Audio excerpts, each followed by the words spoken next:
what was at stake here. The supply chain, working about the president trying to bring down global inflation pressures, domestic inflation pressures, and understanding that if this strike happened tonight, which would have been tonight at 12 o'clock, it would have devastating impacts on the American economy.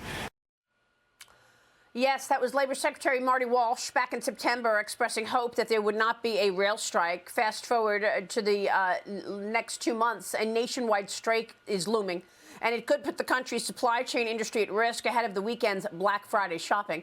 Joining me right now is Upexi CEO and the former XPO Logistics founder and CEO, Allan Marshall. Allan, it's great to see you this morning. Thanks very much for being here. You too, Maria. We're all talking about the potential for this strike. 4 unions have already rejected this deal that Joe Biden says that he brokered. What is your thought about the risk of a strike and its impact? From a logistics standpoint and from a retail standpoint, it would be a disaster. I mean, everything that we have received every day comes by train. Like 40% of all of the stuff, all of the products in America are on a train. So everything people are waiting for and manufacturers are waiting for is on a train. It can't stop for a day. It can't stop for an hour. It can't stop for a week. So it's not something we can recover from. After COVID, the system is.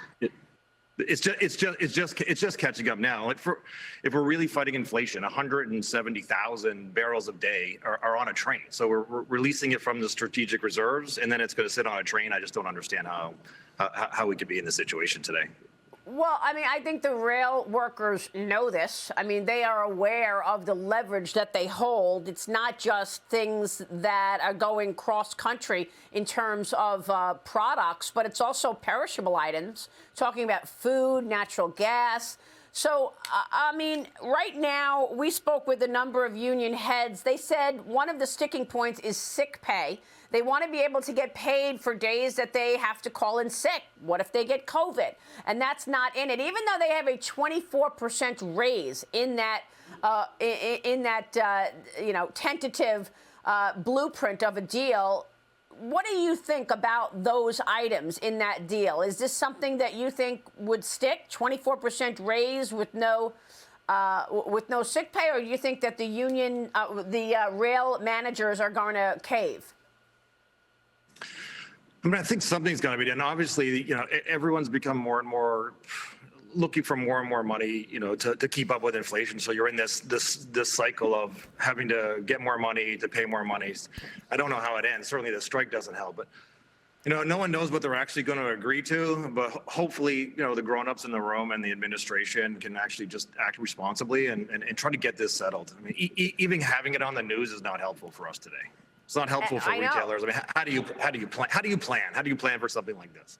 Well, that's why President Biden tried to act like there was some big tentative agreement, and he gave a big press conference about it in September, right before the midterm elections. He didn't want any word about this. He didn't want any discussion about this before the midterm elections. But let me get your take on what the impact of a strike would be on other unions. Allan, if you see that other unions are recognizing that this union, the rail union, is getting 24% raise, do you expect that to beget more strikes?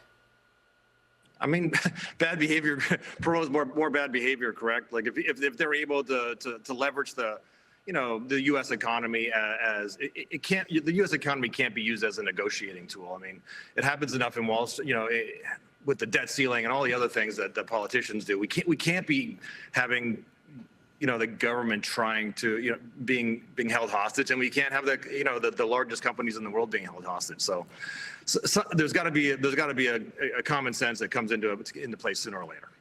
Allan, real quick before you go, tell me about Upexi and also about all this inventory. Retailers have stopped buying more because they've already got an inventory hangover right now, right?